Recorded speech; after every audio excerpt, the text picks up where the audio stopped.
Okairi! Welcome back to my channel, May Between the Pages. My name is Taylor, and today we're doing part 2 in So You Want to Read Fantasy. I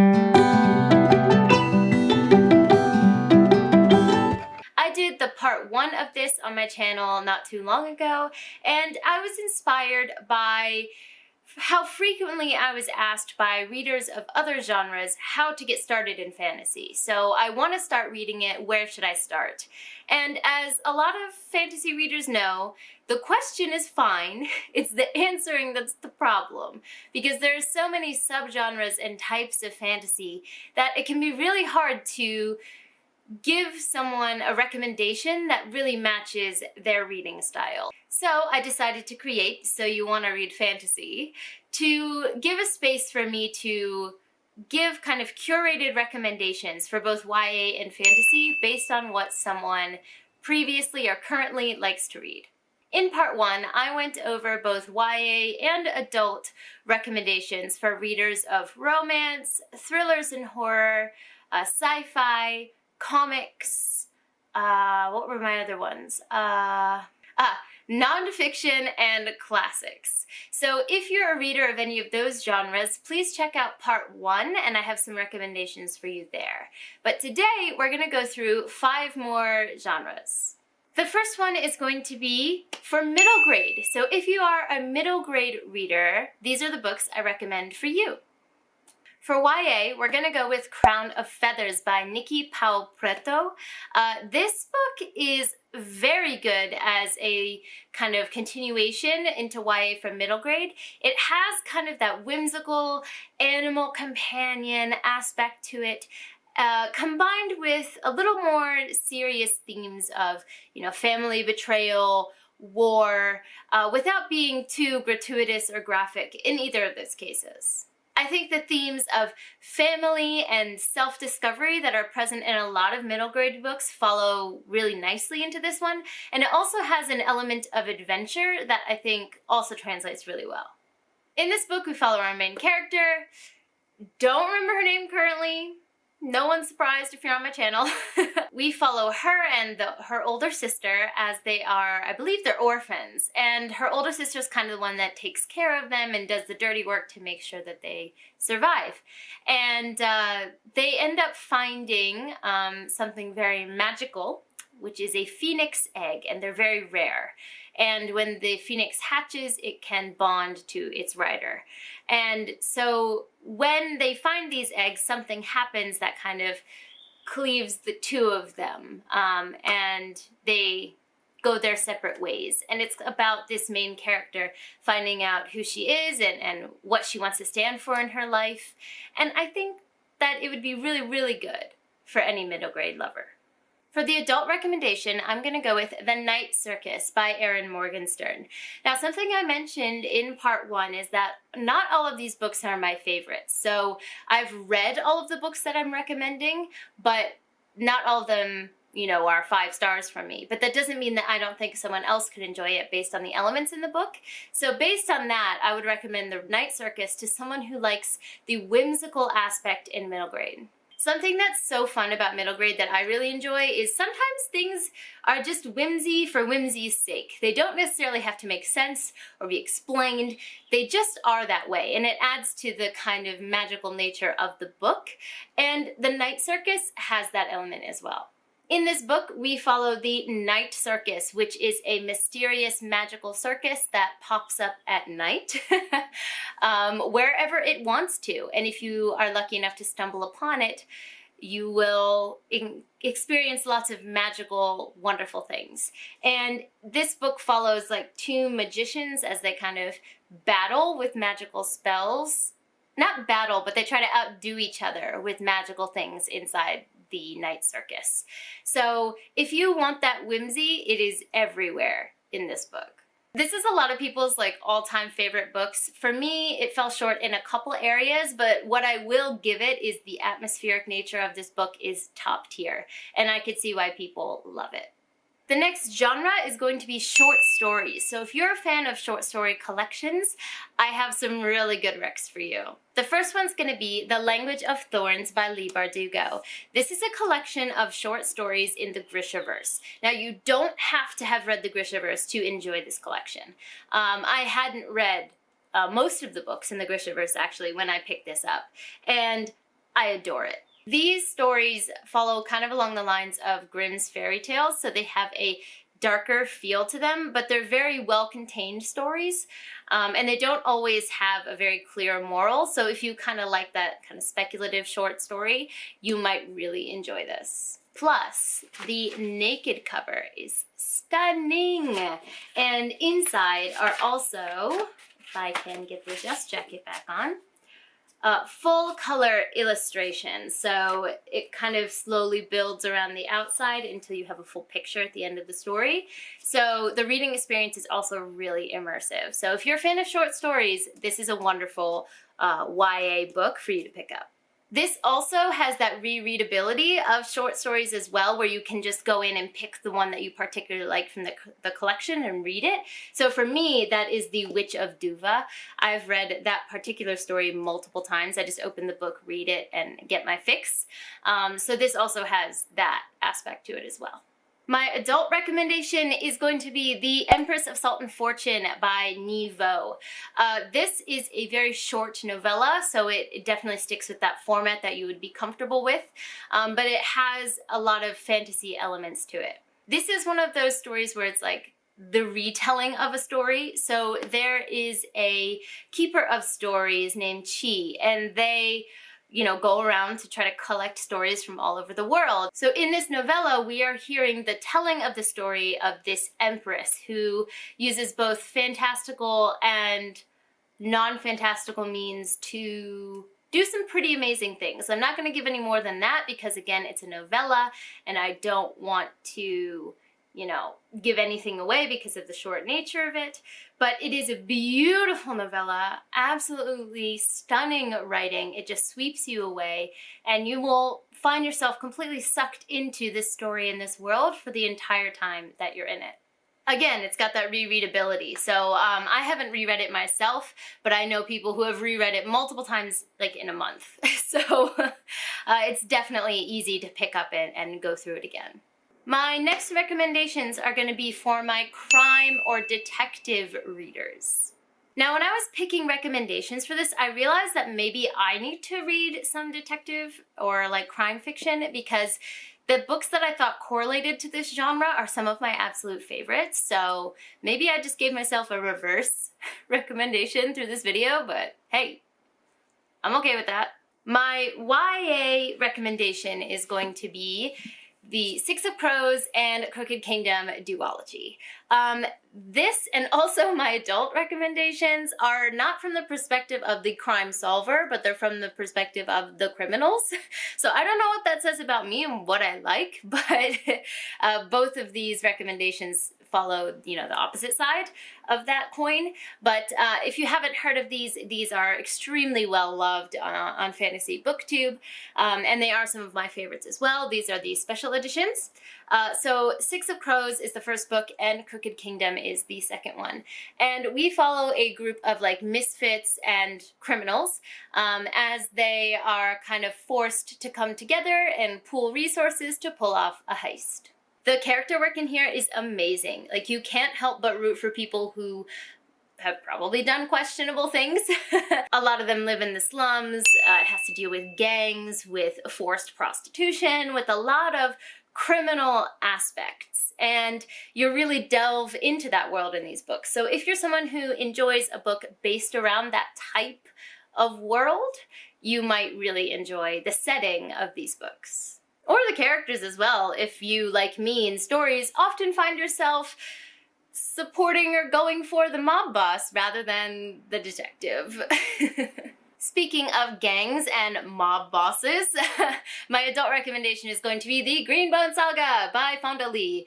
If you've been around my channel, you know I love this series. It's it's definitely top like 3 series of all time for me, and one of my favorite series that I read last year, if not my favorite. Still kills me that my shiny edition of Jade City is still in the States, so they mismatch at the moment, but I do have it, the shiny edition, in my possession. But the first book is Jade City, the second book is Jade War, and this follows a crime family, essentially. So you follow 2 brothers and 1 sister, and they are the head of one of the gangs that runs a city called Janloon. We start Jade City where the gang that we follow, which is called the No Peak Clan, is at the brink of war with the other large gang in the city, which is called the Mountain. And things just kind of go to shit from there. The fantasy aspect, or the magical aspect of this book, is based in jade. So when you wear jade on your person, if you have the correct blood, or you have the correct body composite, you can use jade to have enhanced strength, enhanced speed, you name it, you basically become a superhuman. So if you put jade into the mix of a gang war in an Asian-inspired fantasy world, that's this series. It's amazing. Please, please, please read it. So I'm actually going to recommend one more adult for this, and that is going to be The Lies of Locke Lamora by Scott Lynch. So I have The Lies of Locke Lamora, Red Seas Under Red Skies, and The Republic of Thieves, books 1, 2, and 3 respectively in the Gentleman Bastards series. Again, these books follow the criminals. So this is kind of an adult version of Six of Crows, if you want to think of it that way. So it's a found family dynamic of misfits and thieves, and they band together to pull off heists or basically run scams on the rich. This isn't a Robin Hood story. They don't take the money and necessarily give it to the poor. But again, they are very entrenched in the slums and the underbelly of this world, at least in the first book. In the second and the third book, it really does kind of change course a bit, but there's still that kind of criminal underbelly aspect that they get involved in wherever they go. But the first book is the one that really encompasses that kind of crime aspect. The main character is Locke Lamora, and he is like the planner, so he has the smarts of the group, and his best friend is Jean, who is like loyal to the end. I love their friendship. Oh my god, I love their friendship in this book. But it's a friendship of criminals, So if you like when the bad guys, or in this case, your main characters, are really smart at what they do and really cunning, you will eat these books up, because Locke Lamora is brilliant. All right, now that I've returned my entire top shelf, essentially, to its rightful place, let's move on to the next genre, which is historical fiction. If you're a historical fiction lover, I know that there are a lot of periods in history that different people can be interested in, but the one that kind of popped into my mind as a YA recommendation would be An Ember in the Ashes by Sabaa Tahir. The first book being An Ember in the Ashes, the second one, A Torch Against the Night, and the third one, A Reaper at the Gates. So these books aren't necessarily super historically accurate or anything like that, but they are based in kind of an ancient Roman Empire. So if you like the feel of historical settings, I think that the setting really comes through in this book. It's not just some kind of intangible, fantasy setting where you assume it's in the past somewhere. Like, it's pretty clear what this is inspired by. So I do think that if you like reading books in historical settings, this could be an enjoyable book for you in the YA genre. This series follows Laia, who is the lowest caste in her world, in her society. And her brother gets captured by those in power. And in order to try to get him back and get him out of prison, she goes to the rebels of her world who are trying to tear down this system. And in order for them to help her save her brother, they tell her she has to go undercover as a spy in like this most prestigious, dangerous school in the society. Basically where they train all of their killers. And the story starts from there. So if that seems interesting to you and you like the idea of kind of a Roman-based society, these could be up your alley. For my adult recommendation, I'm gonna go with The Bear and the Nightingale by Catherine Arden. A lot of people classify this as YA, but when I looked it up, it seems to be very kind of clearly defined as an adult book, so I don't think this is YA. This book is heavily inspired by Russian folklore and history. It's so rich in its description and it's very transportive. So basically the first book to me reads like a love letter to Russian, mythology or folklore and history. So if you like that element in your books, you're probably going to love these. Like, you can feel the cold biting at your skin and the warmth of the fire, as you enter in from outside in the descriptions in this book. It's just so transportive. The second and the third book kind of get the plot going a little bit more and take you off on their own road, but it's still very deeply rooted in those historical aspects. I'm not Russian myself, but I have seen some people who have those roots say that the representation is also beautifully done, and Catherine Arden did an amazing job, did a lot of research to make sure that, the representation was clear and present. So the last genre I'm going to cover is going to be contemporary, whether it be hard-hitting or not. My YA recommendation for this is Ray Bear by Jordan Ifueko. I finished this book in March. I have a wrap-up where I have a rave review about this book. I love it so, so much with all of my heart. And the reason that I think it would work for contemporary readers is the character work in this book is phenomenal. It's so good. A lot of contemporary is based in our current world, by nature. And from what I know of the genre, it really seems to focus on character work and, depending on the genre of the contemporary, kind of everyday life of people. And while fantasy doesn't have that emphasis on everyday life, the care that Jordan Ifueko puts into the everyday character growth of these characters that we get to know is amazing, and the payoff is incredible. So if you enjoy contemporary for the character work and the believable people that you can connect to and see yourself in, I think that that element is extremely well done and available in Ray Bear. Even if you're not used to, magic systems or learning a new world, your connection to the characters will be, your, not just lifeline, I don't want to put it that way, but it'll be a thread that you can follow when you pick this book up. And my adult recommendation for my contemporary readers is Good Omens by Terry Pratchett and Neil Gaiman. This book was so hilarious. I laughed out loud listening to this audiobook so many times.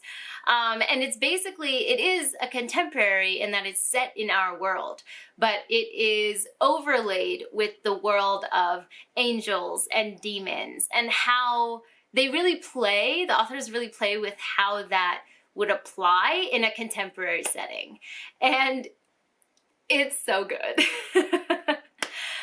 The end of this book did drag a little bit for me. I think it was a little bit too long for my personal taste. Basically, the end of the world is coming, and we follow a demon and an angel who have an unlikely friendship as they try to navigate what they're going to do with the end of the world coming. Because maybe they realize they don't want it to actually come. That concludes part 2 of So You Want to Read Fantasy. Let me know in the comments down below if you agree with some of these recommendations, if you've read some of these books, if you disagree, if there are some books that you have read that you think would really match for other readers of other genres, go ahead and leave those in the comments down below so people can see different recommendations outside of what I've currently read. Don't forget to subscribe, click that like button and that bell. Really helps me with the algorithm, and I appreciate that. But for now, I'm gonna head out. Jane!